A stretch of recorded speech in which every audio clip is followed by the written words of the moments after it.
अस्सलाम वालेकुम। इस सेशन के अंदर हम देखेंगे कि जो स्टॉक हमने अपने बायर को सेल किया था या डिस्पैच किया था, वो किसी भी रीज़न की वजह से वापस रिटर्न आ रहा है, तो हमें उसकी रिटर्न ट्रांजैक्शन जो है वो अपने सिस्टम में इंपोर्ट करनी है, यानी सेल्स रिटर्न इंपोर्ट करना है। ये भी फ्रिक्वेंटली यूज़ होने वाला डॉक्यूमेंट है, बहुत इंपॉर्टेंट डॉक्यूमेंट है इन्वेंट्री मैनेजमेंट का या सप्लाई चेन का। तो इसके लिए हम आ जाते हैं इन्वेंट्री के मॉड्यूल में। इन्वेंट्री के मॉड्यूल के अंदर आपको चालान के ऑप्शन के अंदर सेल्स रिटर्न का ऑप्शन मिलेगा सबसे लास्ट में। इसके ऊपर हम क्लिक कर देते हैं। सेल्स रिटर्न सिमिलर पैटर्न के ऊपर डॉक्यूमेंट है, जैसे सेल्स नोट था उसी तरीके से। हम ऐड न्यू का बटन दबाकर एक सेल्स रिटर्न डॉक्यूमेंट जनरेट कर रहे हैं। Document number auto generate field है। डॉक्यूमेंट डेट, ये वो डेट है जिस डेट के ऊपर हम अपने पास स्टॉक को वापस रिसीव कर रहे हैं। वेयर हाउस हम सेलेक्ट करेंगे, किस वेयर हाउस के ऊपर हम स्टॉक को रिसीव करके लेके जाएंगे।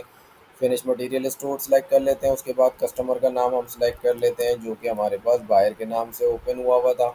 सब डिस्ट्रीब्यूटर, ट्रांसपोर्टर अकाउंट, बिल्टी नंबर वगैरह, ये तमाम फील्ड्स ऑलरेडी हम सेल्स नोट में देख चुके हैं। ये ऑप्शनल फील्ड्स हैं, अगर आपने इनपुट करनी है तो इनपुट कर लें। इस रिकॉर्ड को सेव कर देते हैं। इसके बाद इसकी डिटेल रिकॉर्ड पर आ जाएंगे, जहाँ पर हम अपने पास इनकी प्रोडक्ट्स को एंटर करेंगे।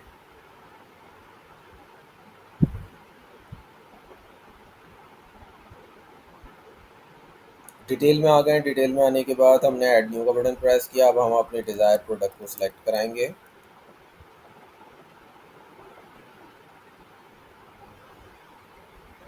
ये प्रोडक्ट हमने सेलेक्ट करा ली। जो प्रोडक्ट हमारी रिटर्न हुई है वो हमें पता होनी चाहिए कि कौन सी प्रोडक्ट थी। सेल्स नोट में फ़िलहाल ओपन कर रहा हूँ ताकि आपको आइडिया हो सके कि हमने कौन सी प्रोडक्ट रिटर्न जो सेल की थी, जो हम रिटर्न ले रहे हैं। ये उसका रेफरेंस नंबर है। अगेन हम आ जाते हैं सेल्स रिटर्न नोट में। सेल्स रिटर्न नोट के अंदर हम ऑलरेडी हेड बना चुके थे। नीचे डिटेल में आ जाते हैं। डिटेल में आने के बाद हम डायरेक्टली अपनी प्रोडक्ट को सर्च करते हैं।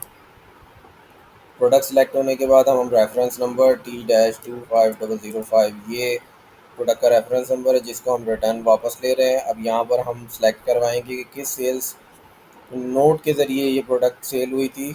मल्टीपल भी हो सकती हैं। अभी फ़िलहाल हमारे पास एक ही सेल्स नोट के ज़रिए ये वाला बैच डिस्पैच हुआ था, वो हमने सेलेक्ट करा लेते हैं। और क्वांटिटी जो हमें रिटर्न हो रही है वो 5000 हो रही है। जस्ट हम यहाँ क्वांटिटी इनपुट करेंगे। रिमार्क्स है तो रिमार्क्स इनपुट कर देंगे। ये आपका सेल्स रिटर्न रेडी हो गया है। सेल्स रिटर्न की रिपोर्ट सेल्स नोट जैसी ही है। इसमें रजिस्टर का ऑप्शन भी मौजूद है रिपोर्ट के अंदर। ये सेल्स रिटर्न नोट की रिपोर्ट है। और रजिस्टर की रिपोर्ट, पीरियोडिक, ग्रुप वाइज, तमाम वही ऑप्शन जो सेल्स नोट में, वो यहाँ पर भी अवेलेबल है।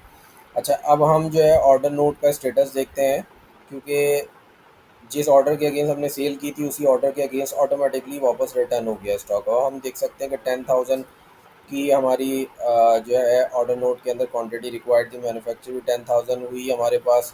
उसके बाद सोल्ड 5,000 हो गई। जबकि अगर हम देखें सेल्स के अंदर जाकर, तो सेल्स के अंदर 10,000 सेल्स हुआ था, लेकिन रिटर्न हमारे पास 5,000 का आ चुका है।